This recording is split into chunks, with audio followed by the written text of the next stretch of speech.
A man dies in a motorcycle crash, but his death listed as a coronavirus death. How are officials explaining this? Well, Charles, they really haven't given us much of an explanation at this point. The way we found out is I was asking the county health officer about 2 coronavirus deaths involving people in their 20s and whether they had any underlying conditions. Then one of his answers surprised us. The first one didn't have any. He died in a motorcycle accident. New questions tonight about the accuracy of the state's coronavirus death numbers. Orange County Health Officer Dr. Raul Pino telling us one person reported to have died from COVID was killed in a motorcycle accident. So was it removed from the data? I don't think so. I have to double check. We were arguing. We were discussing and trying to argue with the state, not because of the numbers. I mean, it's 100. It's not make any difference if it's 99. Yeah. But the validity that the fact that the individual didn't die from COVID-19, died in a crash. But you can actually argue that it could have been the COVID-19 that caused him to crash. So I don't know the conclusion of that one. We looked into it, and there are still 2 people in their 20s on Orange County's data list for COVID deaths. So is this a contradiction to how the state says it's counting deaths? The Florida Department of Health sending Fox 35 a statement saying a COVID death is determined if COVID-19 is listed as the immediate or underlying cause of death or listed as one of the significant conditions contributing to death, or if there's a confirmed COVID-19 infection from a lab test and the cause of death doesn't meet exclusion criteria like trauma, suicide, homicide, overdose, motor vehicle accident, etc. The only thing that I could say to people is that the data that I'm providing you with is the data that we consume from the state, and we are offering you to the best data that we have. And Dr. Pino tells us that the medical examiner's office has to sign off on all COVID-19 deaths. We also reached out to that office and have not heard back. Reporting live in Orlando, Danielle Lama, Fox 35 News. I mean, let's just take someone getting hit by a bus and they collapse along and they go into the emergency room and they're there for 15, 20 minutes. Blood work comes back, COVID test comes back positive, and they die 20 minutes later because of their collapsed lung. We're going to put that down as COVID-19? That doesn't make any sense.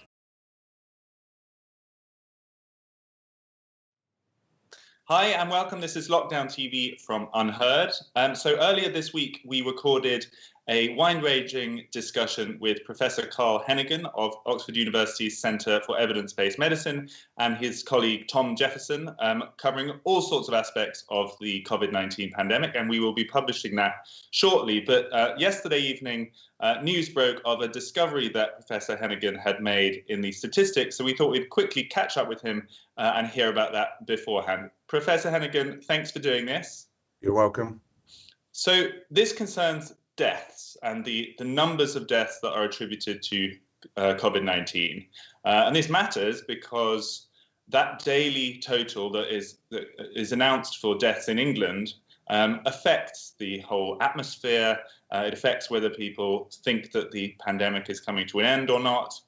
It even affects politics. For example, it's referred to by Nicola Sturgeon and neighbouring countries as to what border arrangements should be. You've discovered that that daily death total may not actually correlate to people dying from COVID-19. Tell us about that. Yeah, one of the things about England and particularly UK is it's quite confusing when you look at the different ways deaths are reported. You've got Office for National Statistics, you've got Public Health England, and then you've got NHS England. Then you've got the 4 devolved nations who all do slightly different things, so it's very confusing. But one of the things that we noticed is Public Health England creates lots of confusion because one day, for instance, on the 6th of July, they'll report 16 deaths, and then the next day there'll be 152 deaths. And at that point, the media takes a notice, starts to get concerned, and you see these reports of hundreds of deaths per day. So what we did is go back and look at the Office for National Statistics, who report the deaths who are registered. So when you go to register your death, that death certificate is then centrally registered. So they're very accurate about the day they occurred. And what we noticed, if you go back, for instance, to the 30th of June, the PHE figures, Public Health England, are about double the ONS figures. So we ask questions of what's going on here. And what we noticed is if you look at the way PHE does their reporting, they are reporting anybody who has had a test positive for COVID in the past. Therefore, a death reported today could have occurred the COVID could have occurred in early March. It may not even be related, but the way they're recording it, it assumes that people are thinking, oh, there are over 100 deaths today. Things are getting worse. Now, it's interesting in the devolved nations like Northern Ireland and Scotland. Could I just so I really understand this. So if an individual patient had COVID-19 in March, Correct. recovered completely, was subsequently tested negative, and then died in a nursing home 2 months later, that would then be recorded as a COVID-19 death. That is what we assume is happening from Public Health England, and that's where the disparity is coming from, the wide variation. Interestingly, if you look at Scotland and Northern Ireland, they have a sort of 28-day cutoff period. And that's exactly what we're asking for. What you really want to know is what are the deaths occurring in the context of an actual test that has occurred, a positive test in the last 28 days. And then you can understand the trends, what's happening. And okay, it's okay to report the historical deaths, but actually they don't help us understand what's happening now. Now, this will get increasingly confusing as we go into the next winter, because you could have a new outbreak, new deaths, but you're also reporting historical deaths. We may not see that trend in the way that they're currently reporting this. So you mean if someone had COVID-19 now, recovers, and then dies of something completely unrelated next year, yes, that would still be recorded as a COVID-19 death in the current system? Yeah, and that's why we're saying it looks like you can never recover under the current system, because you could die of influenza, for instance, in January next year, but because you had a positive COVID test, you'd still appear in the figures. Now, that creates a real problem for us as epidemiologists, because then we get confused, but not least the media's getting confused. I mean, I spoke to a GP personally who said that he was going around certifying deaths in old people's homes, and he was encouraged to put COVID-19 on the death certificate if he wasn't sure. So you have an elderly person with dementia who has some sniffles or whatever, and then they say, well, maybe that was COVID-19. So let's start going through that list. Let's let people know about some of these conditions. How and when and by whom were they created?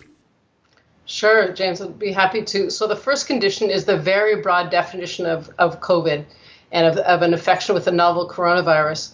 And this, as you said, does apply in many other places. I was just looking at the conditions in the UK from the Geriatric Society there. And you can have the sniffles and you're deemed to have COVID. Should we be worried that even beyond this technical problem that could be fixed, there might be inflation of COVID-19 numbers more generally? Yeah, and that's important to remember that when we have influenza outbreaks, we never test people and we put influenza on the death certificate because of what's circulating at the time. And there tends to be that conflation and an inflation in effect because the sort of bias is in you is that at that moment in time, the most likely cause, if you have a fever, is COVID. That's one of the issues that you see. The deaths in ONS are higher than both sets of data in NHS England and Public Health England. And it's contributing to more of the confusion, if you like. When I read your analysis yesterday, the reason my heart sank, because I thought, if we can't even trust the death numbers that are coming out from Public Health England every day, it's going to make conspiracy theorists of us all in the end, because it seems like the tilt on all of these things, if there is room for error, and of course it's difficult, it always seems to tilt in the direction of making the numbers look worse rather than look better. We haven't had these kind of ambiguities in the other direction so much, and it gives the impression that the structures are all pointing in one way. I mean, do you feel that? Yeah, so that's an important issue that's going on in the media. You'll always hear about the catastrophe and the consequences of that. One of the things we notice is when you don't hear about something, there's probably good news happening. So when Sweden looks worse, you hear about it. But when it's not so bad, like now, you never see it in the media. But I think there are two issues that are really important. One is, out of this pandemic, I think we need a joined up thinking about how statistics are produced within this country and across the UK because of the devolved nations. And that will help us understand what's going on, particularly this issue about immediate causes of death. We're having the same problem with testing as well. We're never quite sure if somebody's been admitted with COVID or got COVID while they were in hospital. And we can't understand that piece of data. So that's one. The second is it's incredibly difficult to compare across countries as well, because deaths are all collected and collated in different ways. Simple things like the age reporting is different, for instance. We wanted to compare England, for instance, death rates to Ireland. And Ireland has a much younger population than England. So you can look at that and think, how can we compare? What would have happened in Ireland if we'd have had an age structure like that? We couldn't do it because they report their age bands differently to England. So we need joined up thinking internationally as well, so we can make clear comparisons. So at the moment you see this problem of we're doing worse or better than this country, but actually we look at it and go, it's really difficult to tell that given the way the current reporting happens.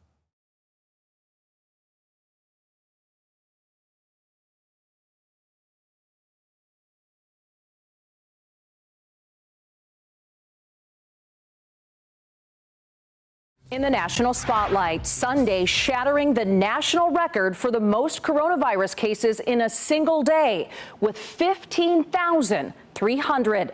Today, Florida once again has more new cases than any other state with more than 12,000. Thanks for joining us. I'm Luann Sorrell. I'm Charles Belay. Statewide, the positivity rate is now 11%, and that number has been key in the debate over how to fight this virus. Fox 35 investigating the numbers tonight. There are dozens of labs that process tests.